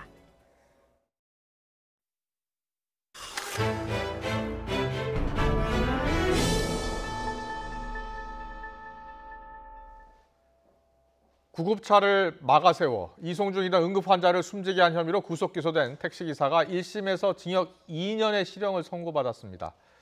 유족들은 가족들의 아픔이 반영되지 않았다면서 형량이 낮다고 주장하고 있습니다. 취재기자 연결해 들어보겠습니다. 부장원 기자. 네, 부장원입니다. 네, 일단 선고 내용부터 들려주시죠. 자, 1심에서 실형이 선고됐죠? 예, 그렇습니다. 접촉사고 처리가 우선이라며 응급환자가 탄 구급차를 막아섰던 택시기사에게 결국 실형이 선고됐습니다. 서울 동부지방법원은 오늘 특수폭행 등 혐의로 재판에 넘겨진 택시기사 31살 최 모 씨에게 징역 2년을 선고했습니다. 최 씨는 지난 6월 서울 지하철 5호선 고덕역 부근 도로에서 사설 구급차와 일부러 접촉사고를 낸 뒤 10분 넘게 구급차를 막아선 혐의를 받고 있습니다. 구급차에 타고 있던 폐암 4기 환자는 다른 구급차를 불러 병원에 이송됐지만 끝내 숨졌는데요. 당시 미필적 고의에 의한 살인이 아니냐는 여론이 강하게 일었는데 구급차를 막은 행위와 사망 사이에 인과관계가 확인되지 않으면서 구급차 운전사에 대한 업무방해와 특수폭행 등 혐의로만 기소됐습니다. 재판부는 구급환자 이송 행위를 방해한 것과 범행 기간 등을 볼 때 죄질이 매우 불량하다고 지적했습니다. 다만 사망자 유족이 아닌 나머지 피해자들과는 합의를 했고 뒤늦게나마 범행을 인정하며 반성하고 있는 점을 고려했다며 검사가 구형한 징역 7년보다 가벼운 징역 2년을 선고했습니다. 선고 직후 사망자 유족 측은 어머님을 잃게 된 가족들의 아픔이 반영된 판결은 아니라며 아쉬움을 토로했습니다. 직접 들어보시겠습니다. 결국 저희 유족이나 망인이나 이런 그분 분들의 이런 아픔이 정확히 반영된 판결은 아니라고 생각을 합니다. 최 씨는 이 밖에 과거에도 사설 구급차를 일부러 들이받고 협박한 혐의와 접촉사고를 내고 합의금과 치료비 2천여만 원을 뜯어낸 보험 사기 혐의도 있습니다. 재판부는 이 부분에 대해서도 모두 유죄를 인정했습니다. 네, 일단 이번 사건 1심에서 이렇게 결론이 났는데 피해자 유족들은 살인죄로 처벌해달라. 추가로 고소한 사건 수사가 따로 진행이 되고 있는 거죠? 예, 그렇습니다. 앞서 유족 측은 지난 7월 말 최 씨를 살인과 과실치사 등 9가지 혐의로 추가 고소했는데요. 현재 수사는 서울 강동경찰서에서 진행 중입니다. 쟁점은 고인의 사망 원인인 위장관 출혈과 최 씨의 이송방해 행위와의 인과관계를 밝힐 수 있느냐는 건데요. 이에 경찰은 지난 7월 대한의사협회에 피해자의 의무기록 사본 등에 대한 감정을 의뢰하고 결과를 기다리고 있습니다. 다만 감정을 마치는데 앞으로 4개월 정도 더 소요될 것으로 보이는데요. 이에 따라 최 씨에게 살인 혐의가 적용될 수 있을지는 내년에나 결론 날 전망입니다. 지금까지 사회부에서 YTN 부장원입니다. 부산의 한 산부인과 신생아실에서 벌어진 학대 사건, CCTV까지 공개돼서 기억하시는 분들이 많으실 겁니다. 오늘의 이 사건이 벌어진 지 꼭 1년이 되는 날입니다. 당시 두개골이 골절돼서 의식불명에 빠진 신생아 아영이는 아직도 의식을 되찾지 못하고 있습니다. 아무 죄도 없이 힘든 시간을 보내고 있는 아영이를 차상은 기자가 직접 만났습니다. 편안한 모습으로 잠들어 있는 2살 아기 아영이. 꼭 감은 두 눈을 금방이라도 뜰 것 같지만 아영이는 지난 1년 동안 한 번도 의식을 찾은 적이 없습니다.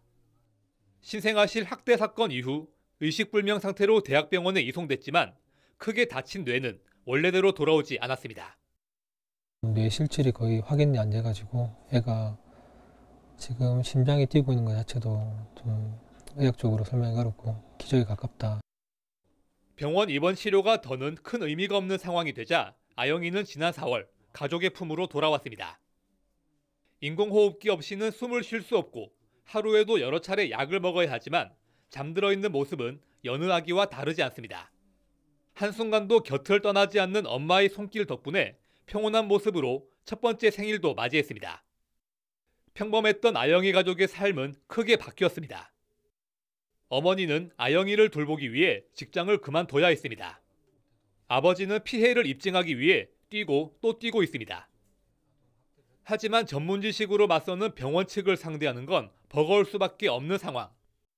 의료기관을 상대로 일반인들이 어떤 소송이나 이렇게 진행하기 너무 어려우니까, 그러니까 법적으로 이렇게 뭔가 일반인들을 이런 데 대해서 같이 응대할 수 있는 그런 제도적인 장치가 좀 있었으면 좋겠습니다.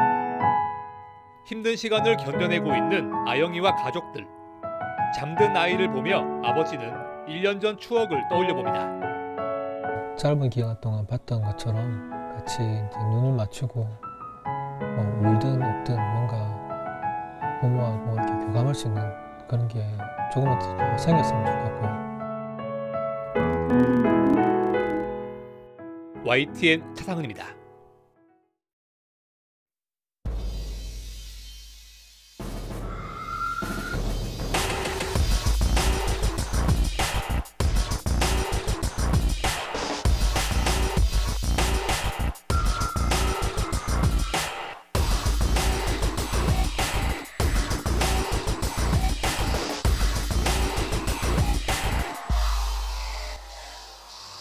こんなに安全なんだらば東京あたりで持ってって一回ねタンカーかなんかで運んで一回投げてみろって投げるパフォーマンスでもいいから。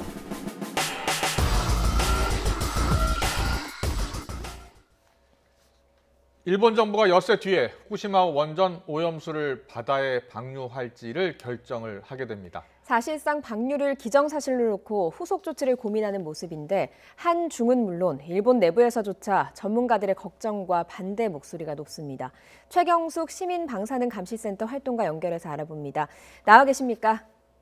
네, 안녕하십니까? 예, 안녕하세요. 자, 일본 정부가 여론을 지금 수렴한다고는 했습니다만 엿새 뒤에 발표를 할 것으로 보입니다. 오염수를 정수해서 그냥 바다에 방류한다는 거죠? 네, 그렇습니다. 사실 그간 일본 정부는 오염수 처리를 위한 여러 연구 중이다. 하지만 경제적인 이유나 현실적인 이유가 바다에 방류할 수밖에 없다. 이런 발언을 통해서 오염수 방류를 내부 결정으로 정한 뒤 사실은 그런 저항을 줄이기 위한 하나하나 스토리를 쌓아놨다고 봐야 합니다. 예.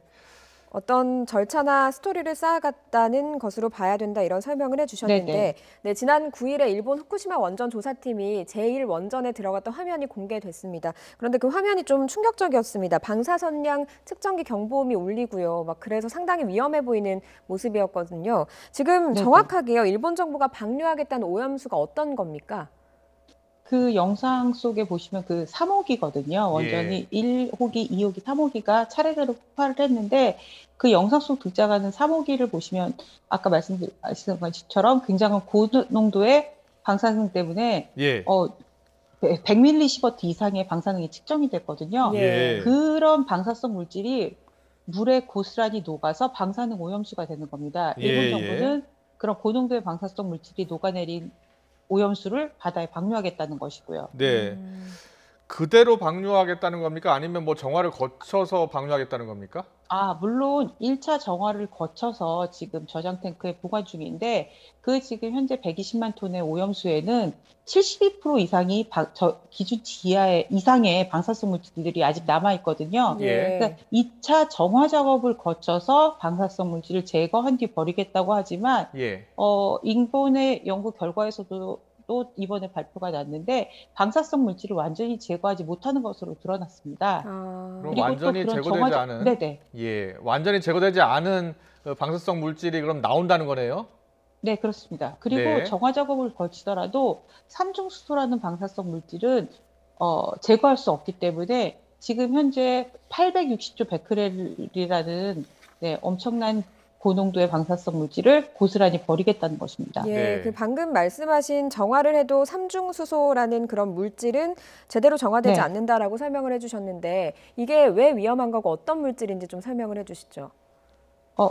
사람이나 모든 동식물의 신체에는 70%에서 80% 이상이 수분이잖아요. 예. 근데 방사성 물질인 삼중수소는 수분과 결합해서 화학적 제거를 할 수 없기 때문에 고스란히 동식물에 농축이 됩니다. 그렇다면 그것을 먹는 사람도 피해를 볼 수밖에 없는데 삼중수소 같은 경우에는 DNA 결합해서 유전적인 질병을 일으키기 때문에 굉장히 위험한 물질입니다. 예, 지금 그 파괴된 후쿠시마 원전의 오염수가 계속 지금 쌓이고 있는 거고요.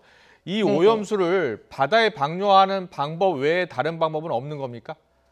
일본 정부가 처음에는 5가지 방법을 연구했습니다. 예. 고체화시켜서 땅에 매설하는 법, 아니면은 전기 분해를 통해서 수소로 분리하는 방법 등 5가지 방법을 연구했지만 결국은 그 모든 것들에는 경제적인 비용이 엄청나게 들어가기 때문에 가장 싼 방법인 바다 해양 방류를 결정하려는 것입니다. 예. 그런데 이번에 결정이 되게 되면 2022년에 본격적인 방류를 시작할 것으로 알려져 있거든요. 이렇게 서두르는 이유가 뭡니까? 2022년이면 더 이상 저장 탱크를 저장할 공간이 없는 것을 일본 정부는 주장하고 있습니다. 그렇기 때문에 2차 정화 작업 등 여러 가지 처리를 하려면 약 2년의 시간이 걸리게 되고 2020년을 마감으로 두고 2년 전 그렇기 때문에 올해 안에 결정을 하려는 것입니다.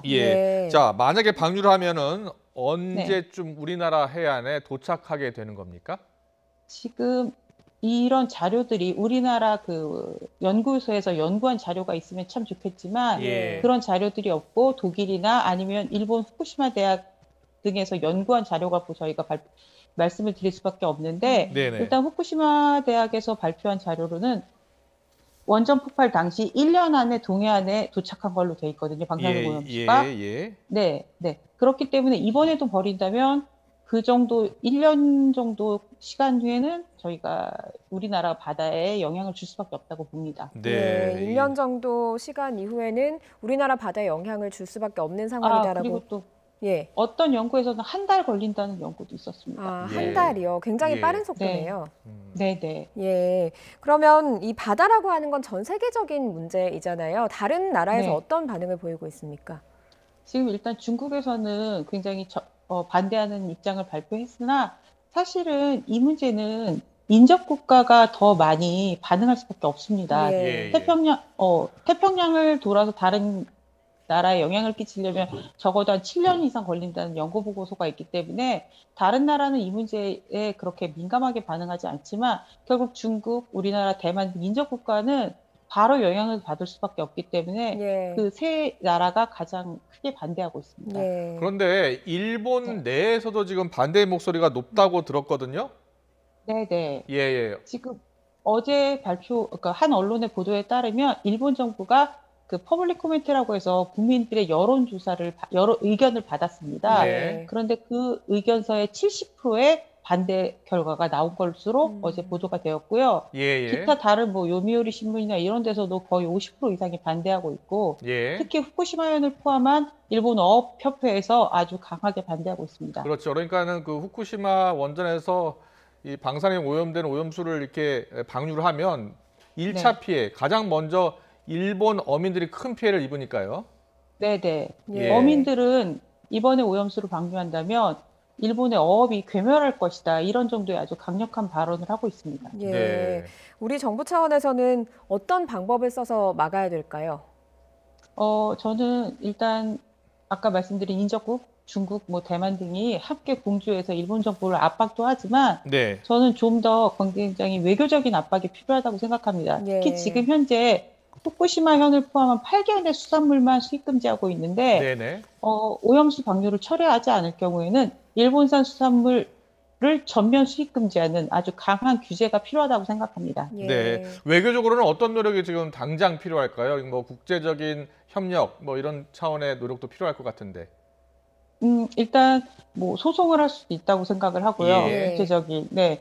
왜냐하면 이런 바다의 오염수 같은 것을, 그러니까 오염수나 이런 오염물질을 버리는 것에 협약들이 다 있기 때문에 예. 그런 것들을 어긴 일본에 소송을 할 수도 있겠고, 아니면 여러 유엔이나 이런 국제단체에 가서 일본 정부가 버리려는 것을 알리는 그런 외교적인 노력도 할 수 있다고 생각합니다. 예. 네.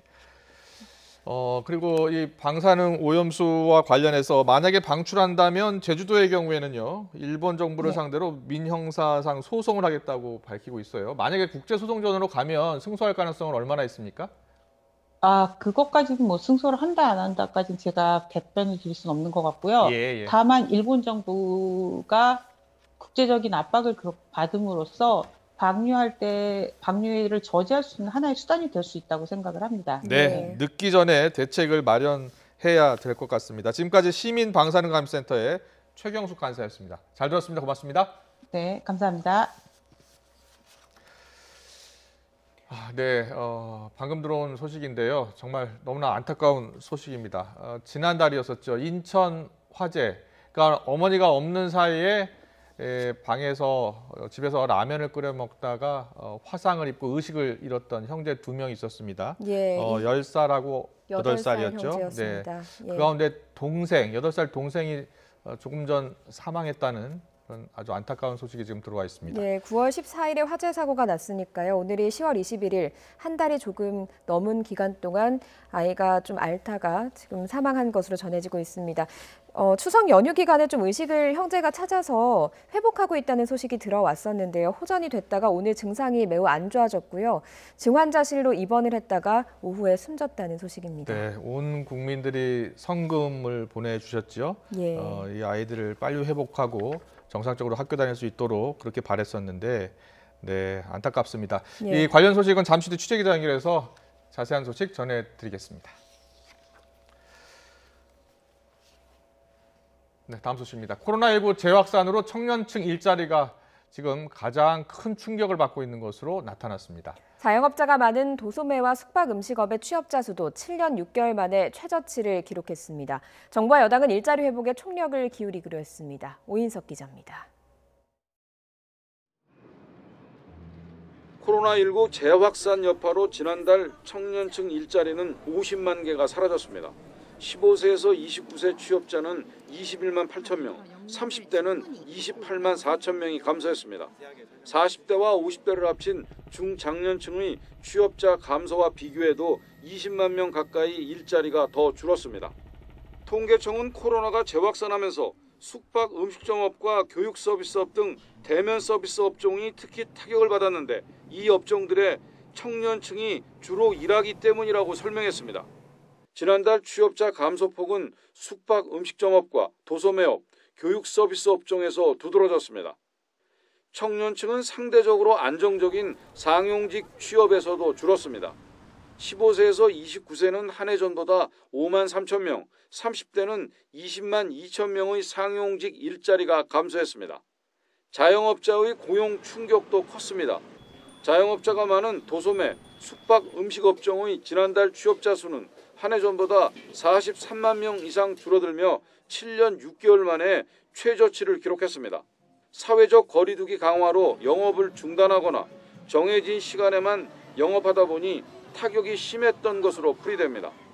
당정은 경제 상황 점검 회의를 열고 방역 속에서 내수와 고용 안정에 집중하기로 의견을 모았습니다. 고용과 내수는 위축에서 벗어나지 못하고 있습니다. 이번 4분기에는 고용 회복과 소비 진작에 최우선적으로 노력해달라는 당부를 드립니다.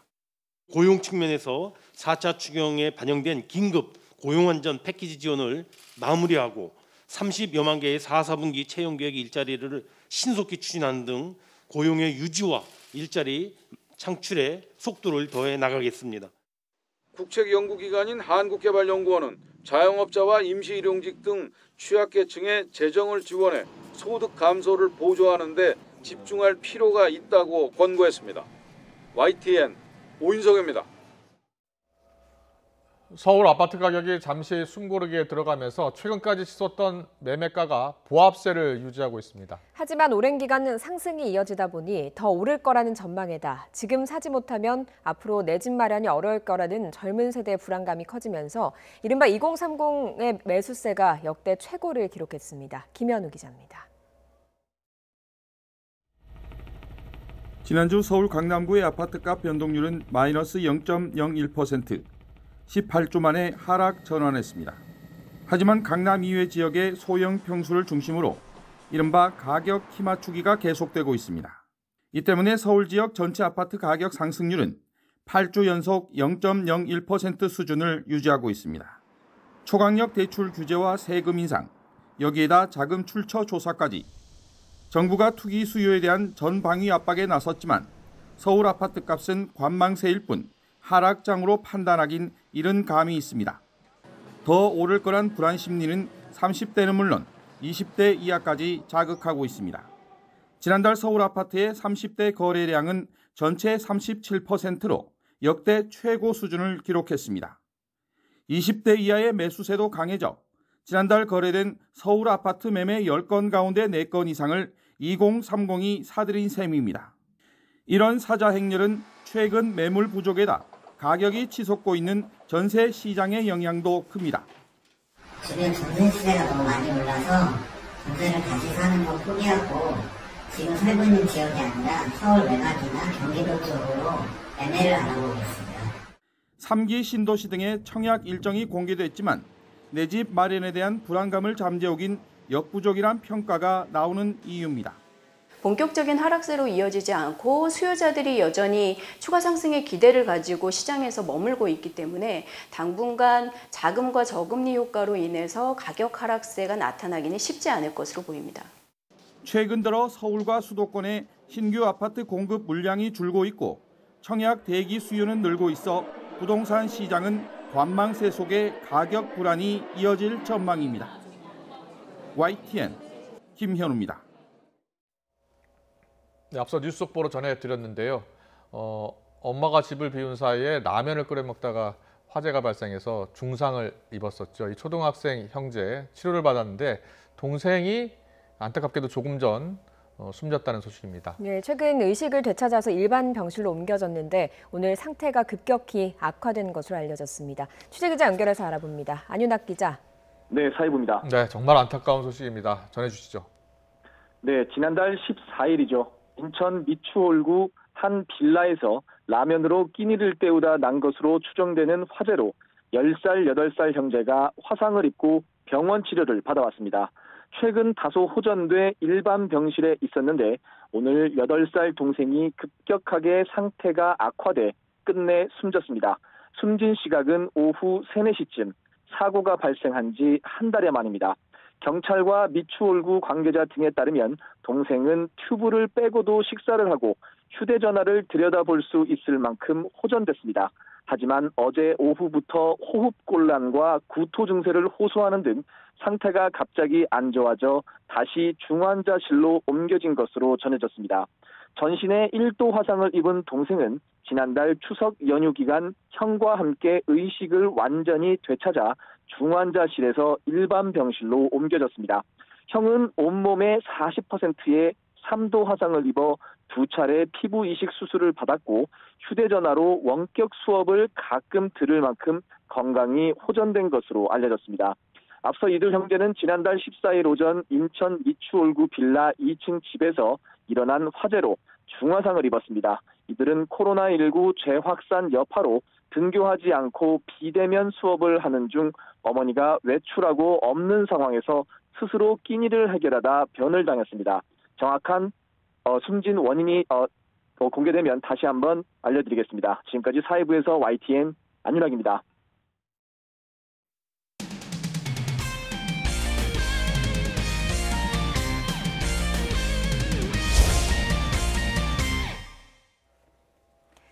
돌아온 배구 여제 김연경 선수가 11년 만에 국내 V리그 복귀전을 치르고 있습니다.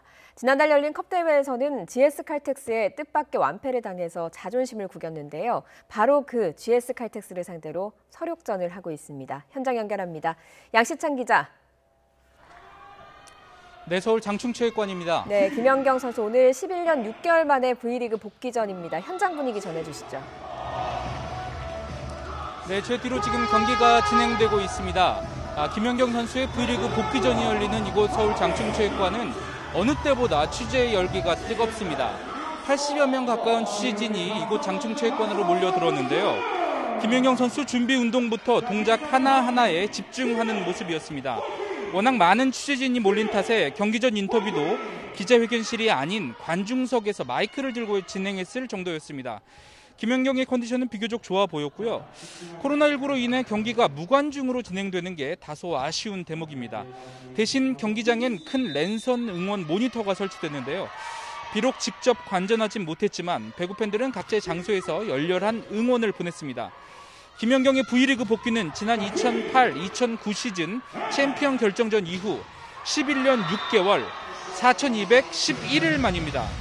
많이 아시는 것처럼 김연경은 지난 2009년 흥국생명을 우승으로 이끈 뒤 일본과 터키, 중국 등 국제 무대에서 활약하며 세계 여자 배구 최고 선수 중 한 명으로 우뚝 섰습니다.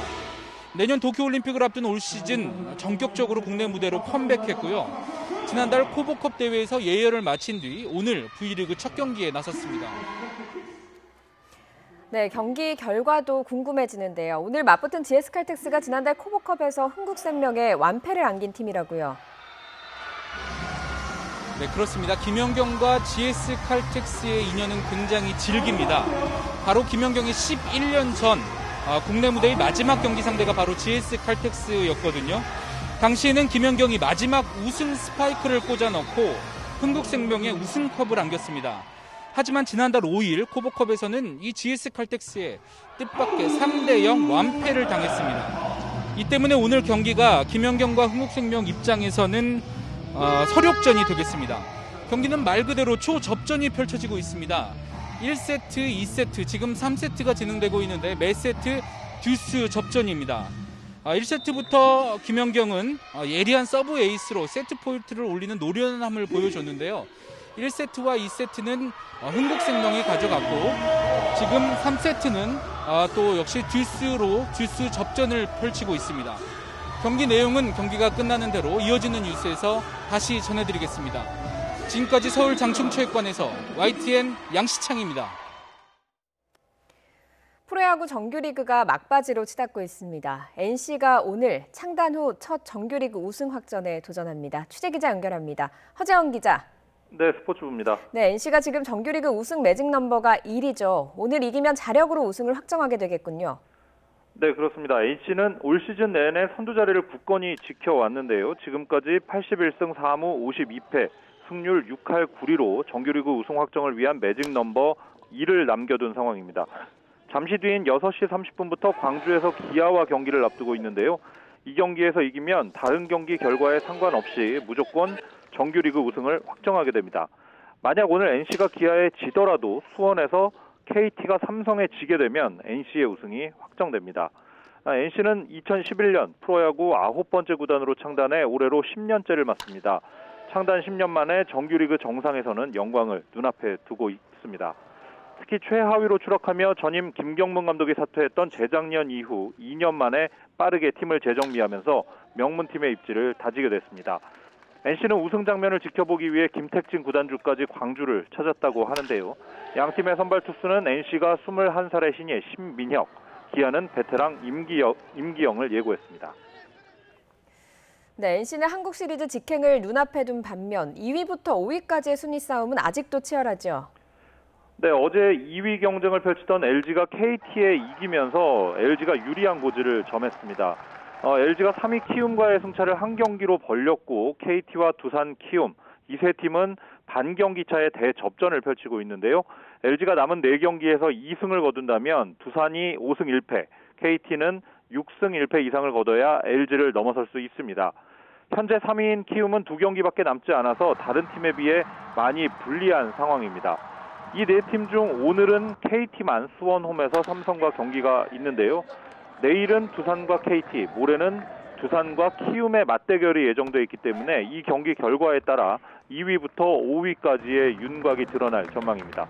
지금까지 스포츠부에서 YTN 허재원입니다.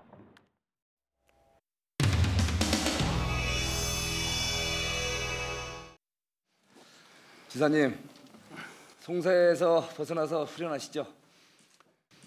예. 네, 잠은 뭐 더 잘 오는 것 같습니다. 네, 감사합니다. 예, 지난 우리 공간에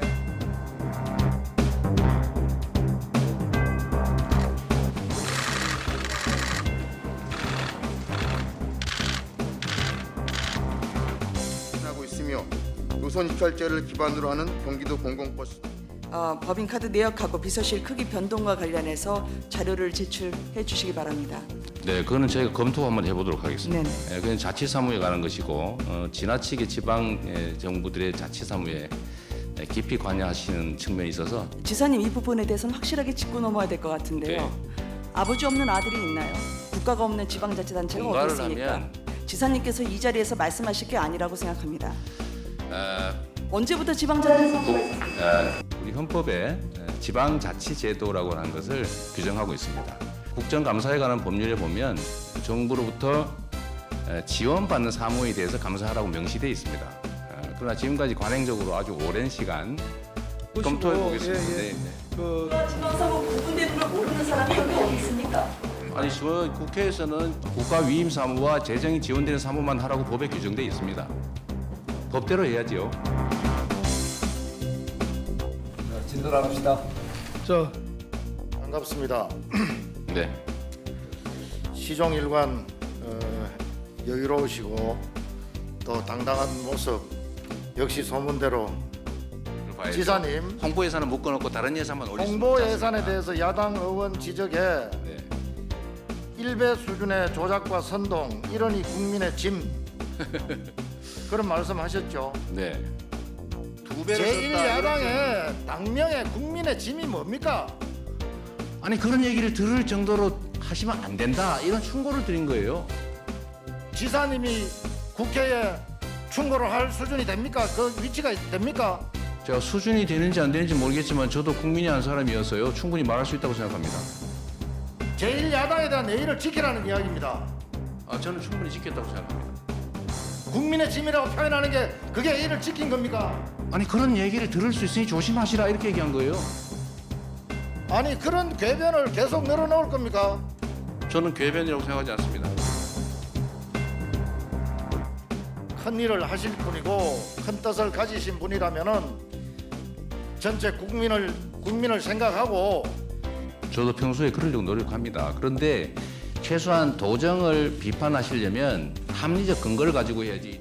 2016년보다 2020년에 예산이 단순 비교로 보면 2배로 늘었습니다. 그래서 제가 그렇게 얘기했습니다. 그건 남경필 지사가 올리신 겁니다. 그렇게 표현하셔야지.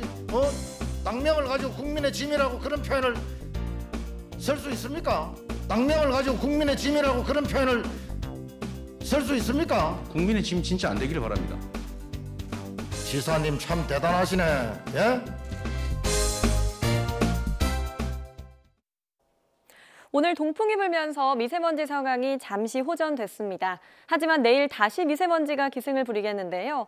새벽부터 북서풍을 타고 중국발 스모그가 유입되겠고 서해안과 일부 내륙에는 올가을 첫 황사가 나타날 가능성도 있습니다. 따라서 내일은 초미세먼지와 미세먼지 농도 모두 높게 치솟겠습니다. 오전에 서쪽 지방을 시작으로 오후에는 동쪽 지방의 미세먼지 농도가 나쁨 수준까지 오를 수 있겠고요. 황사로 인한 미세먼지 농도는 매우 나쁨 수준까지도 치솟겠습니다. 호흡기 관리에 주의하셔야겠습니다. 현재 남부지방과 제주도는 기압고리 영향으로 비가 오고 있습니다. 내일 아침까지 최고 40mm의 비가 더 오겠고요. 중북부 지방에는 5mm 미만의 비가 살짝 지날 수 있겠습니다. 내일 아침까지 충청 이남에는 안개가 짙게 끼겠고요. 낮 동안 하늘에는 구름만 간간히 지나겠습니다. 내일 오후부터 찬바람이 무척 강해지면서 가을 추위가 찾아옵니다. 모레 서울 아침 기온은 5도, 주말에는 3도까지 뚝 떨어지겠습니다. 날씨 정보였습니다.